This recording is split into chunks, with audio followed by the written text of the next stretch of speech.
In the last video, I shared with you 3 different activities that you can use with our active listening lessons. So in this video, I'm going to introduce 4 more of these activities that will help your speaking ability. So, in the last 3, we looked at listen and repeat, we looked at shadowing while reading, and we also looked at shadowing itself without any text. And the first of the next 4 is shadowing with body movement and body language. Now, why should we use our body when we're shadowing? Well, first of all, one of your goals is to become a fluent and confident English speaker. And in order to be confident, you need to put a confident posture into your body. That is, you don't want to do shadowing while your shoulders are forward and your head is looking down and you're feeling shy. If you practice that way, you will not develop the kind of confidence you need in order to speak confidently. You know, there's a strong connection between the body and the mind and the emotions. So if you act confident, if you speak as if you are confident, and you put your body into a confident position, then this will help you to feel more confident. And if you train yourself this way, you will become more confident. So, shadowing with a nice, confident body posture, opening up your shoulders, putting your arms out, lifting your chin a little bit, and that will help you to become a little bit more confident when you're speaking. Now, also, another thing you can try is doing shadowing while walking. If you have a place where you can go outside your home, in your neighborhood, where you can walk and listen on your MP3 player and do shadowing while you're walking, that's great. It's great in a number of ways. First of all, everyone has different learning styles. Some people are very visually oriented. Others are auditory oriented, listening oriented. Others prefer to look at text. And there are others that really prefer using their body. Those are called kinesthetic learners, learners that learn best while they're moving. And actually, every person has a combination of those different learning styles and learning preferences. We're not all one and none of the other. So it's really beneficial to introduce movement into your language learning. And that's why if you go on a walk, you get your body moving, your breath is going in and out, your blood is moving, this puts oxygen to your brain, and this will help you to really internalize deeply the activities that you're practicing. So that's a great way to practice shadowing, is while walking. Now I know some of you are thinking, oh, that I will appear like a crazy person if I'm outside speaking and while I'm walking. Well, don't worry about that. Those people that you are passing on the path, they're not going to help you get more fluent in English. So don't worry so much about appearing silly. You'll get used to it quickly.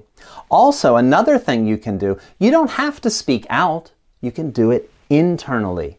Especially if you're on a bus or a train, you can sit quietly and you can actually practice the shadowing and the listen and repeat internally, in your mind's eye. You can hear that inner voice, and you can do it in a confident way as well. It's just not going to be expressed in the body. But while you're walking, that's a good way to do it. If you don't want to speak out loud, you can do it internally. So the fourth step is shadowing with body movement, with body posture, and with moving around while walking.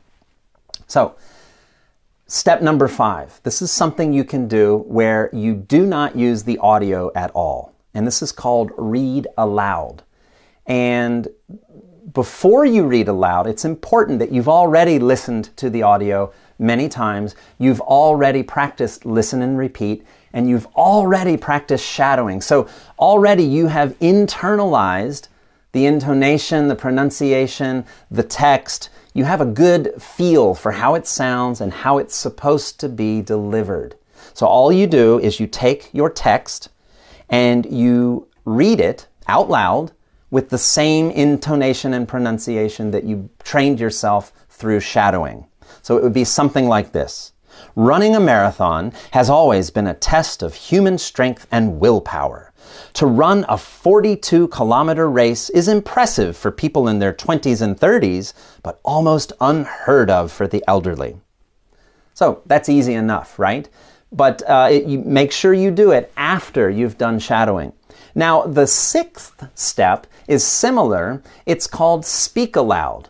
Now, what does that mean? That means that after you've practiced read aloud many times, then you're supposed to speak it. Not read it, but speak it. And you use the text as a prompt, as kind of a crutch to remind you, this is what I'm supposed to say. And try to do it just like it is in the text. That is, don't make up your own words. Just use exactly as it is, exactly as you practiced it in shadowing. So for example, I'll look at the text to remember what I'm supposed to say, and then I'll look up, and with my posture and body language, I will deliver the message. So I'll look. Running a marathon has always been a test. Okay, now if I don't remember what to say, look again. A test of human strength and willpower. Running a marathon has always been a test of human strength and willpower.